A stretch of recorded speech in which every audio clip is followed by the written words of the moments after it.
कि आपको लगता है कि हमारा परमेश्वर हमारी ओर से लड़े, तो आपको नम्र और दीन बनना है। आपकी खुद की लड़ाई उसके हाथ में देनी है। प्रभु, मैं नहीं लड़ना चाहता, मैं किसी का विरोध नहीं करना चाहता, किसी को मैं दुख नहीं देना चाहता, किसी को गाली नहीं देना चाहता, किसी का न्याय नहीं करना चाहता। प्रभु तू कर, क्योंकि तू न्यायी परमेश्वर है। और यही रुकावटें हैं, यही दीवार है आपके बीच में कि आपने परमेश्वर का स्थान लिया है। जो परमेश्वर करना चाहता है वो आपने खुद किया है, आपने खुद किया है।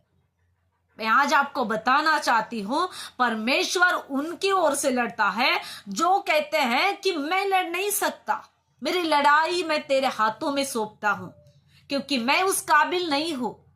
और अगर कुछ इज़राइल लोग कहे कि मैं ही लड़ सकता हूं, मैं ही कर सकता हूं, मैं उसको क्षमा नहीं करता, तो फिर परमेश्वर आपकी ओर से नहीं है। अपने जीवन को झांक कर देखिए कि मैं तो वचन सुना रही हूं, प्रचार कर रही हूं, लेकिन मेरे अंदर क्या क्या खूबी है। क्या अभी तक मैंने किसी बहन को क्षमा किया?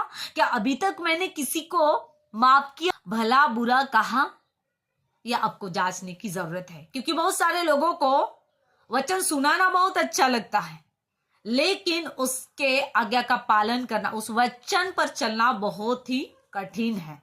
बहन भाई, मैं आज आपको बताना चाहती हूँ, अगर आप एक प्रचारक हो, अगर आप वचन सुनाने वाले हो, तो खुद के अंदर आज देखिए कि जो वचन मैं सुना रही हूँ, जो वचन मैं प्रचार कर रही हूँ, सच में वो वचन मेरे जीवन में लागूकरण होता है कि नहीं। पहले मैंने उस वचन पर चली हूं कि नहीं, मैं परमेश्वर की आज्ञा का पालन कर रही हूं कि नहीं, खुद को देखना है। जब आप खुद को देखेंगे, सच में मेरा परमेश्वर महान है। मैं आपको बताना चाहती हूँ, मैंने ऐसे ही लोगों को देखा जो प्रचार तो करते हैं, वचन तो सुनाते हैं, लेकिन उसके आज्ञा का पालन नहीं करते। क्योंकि अगर आप वचन सुनाने वाले हो, आप रोज बताते हो कि हर एक को क्षमा करो, क्षमा करो, और अगर आप ही किसी को क्षमा नहीं कर रहे हो, तो आप क्या कर रहे हो? आप परमेश्वर के आज्ञा का पालन नहीं कर रहे हो। इसलिए मैं आज आपको बताना चाहती हूँ, कितना भी उपवास करे, कितनी भी आराधना करे, कितना भी अपने आप को ऊंचा उठाइए, लेकिन जब तक परमेश्वर के आज्ञा का पालन आप नहीं करोगे, परमेश्वर के वाणी पर आप नहीं चलोगे, तब तक परमेश्वर आपका इस्तेमाल नहीं कर सकता, तब तक परमेश्वर आपको ऊंचा उठाया नहीं सकता, क्योंकि आपने अपने आप को नम्र नहीं किया अपने। और ये परमेश्वर कदापि नहीं चाहता, क्योंकि इज़राइल लोगों ने उसके नजर में उसके नजर में वो किया जो बुरा था। तो आज आपको इस वचन से अगर आपको लगता है कि नहीं, मैं परमेश्वर की आज्ञा का पालन करूं, तो आज पश्चाताप करिए, परमेश्वर के सम्मुख जाइए और कहिए, प्रभु मैं पश्चाताप करने के लिए तैयार हूं, मैं सारी बुरी चीजें छोड़ने के लिए तैयार हूं, मैं उस लोगों से बात करूंगी, मैं सारी बुरी चीजें छोड़ने के लिए तैयार हूं, मैं उस लोगों से बात करूंगी। मैं आज आपको बताना चाहती हूँ, बहुत लोगों को पता ही नहीं कि परमेश्वर किस बात से खुश होता है, किस बात से प्रसन्न होता है। मेरे बहन भाई, मैं आज आपको बताना चाहती हूँ, जितना नम्र बने, शून्य बने, खुद को नीचा करे, उतना आपको परमेश्वर ऊंचा उठाएगा। किसी का न्याय ना करे, किसी के ऊपर दोष ना लगाए, किसी को कभी भला बुरा ना कहे। मैं आपको बताना चाहती हूँ, परमेश्वर को सब कुछ पता है, उस भाई बहन के बारे में सब कुछ पता है, फिर भी अगर आप उसका न्याय कर रहे हो, उसकी निंदा चुगली कर रहे हो, तो सबसे बड़ा पाप यही है। और आप परमेश्वर की आज्ञा का पालन नहीं कर रहे हो, और आप आशा अपेक्षा कर रहे हो कि मेरे परमेश्वर मेरे प्रार्थना का जवाब दे, मेरा परमेश्वर मेरी सुने। क्यों सुनेगा वो? क्योंकि आपने उसके आज्ञा का पालन नहीं किया है।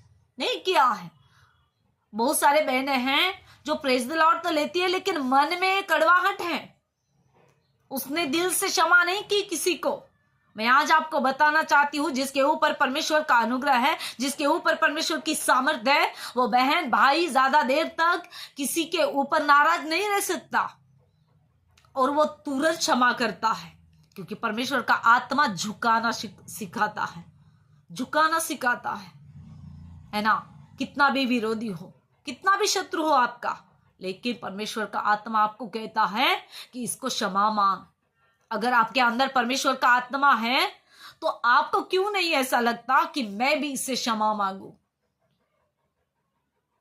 परमेश्वर के आत्मा का यही काम है। और मैं आज आपको बताना चाहती हूं, अभी तक आपने किसी बहन को क्षमा नहीं मांगी होगी तो आज आपको मांगना है। किसी को कमजोर ना समझे, किसी को कम ना समझे, मैं आज आपको बताना चाहती हूँ। क्योंकि बहुत सारे लोग हैं जो स्टेज के ऊपर जो खड़े रहते हैं उसकी प्रशंसा करते हैं, उसको ही बड़ा समझते हैं। लेकिन मैं आज आपको बताना चाहती हूँ, हमारा परमेश्वर उस स्टेज के ऊपर के लोग को देखता नहीं, लेकिन जो नीचे बैठते हैं उनको भी देखता है, उनके भी ऊपर देखता है, उनके ऊपर भी उसकी दृष्टि है। परमेश्वर ऊंच नीच छोटा बड़ा नहीं देखता, क्योंकि वो हर एक के ऊपर प्रेम करता है, हर एक को उतना ही चाहता है। तो खुद को नम्र करे, दीन करे और परमेश्वर के सम्मुख जाकर आज आपको क्षमा मांगना है। प्रभु, मैं उस बहन से क्षमा मांगूंगी, मैं उस भाई से क्षमा मांगूंगा। जब आप क्षमा मांगोगे, परमेश्वर आपको बहुत ऊंचा उठाएगा। आपके जीवन में यीशु के नाम से वो आशीष होंगी जो आपने कभी सोची नहीं। आमीन। Praise the Lord.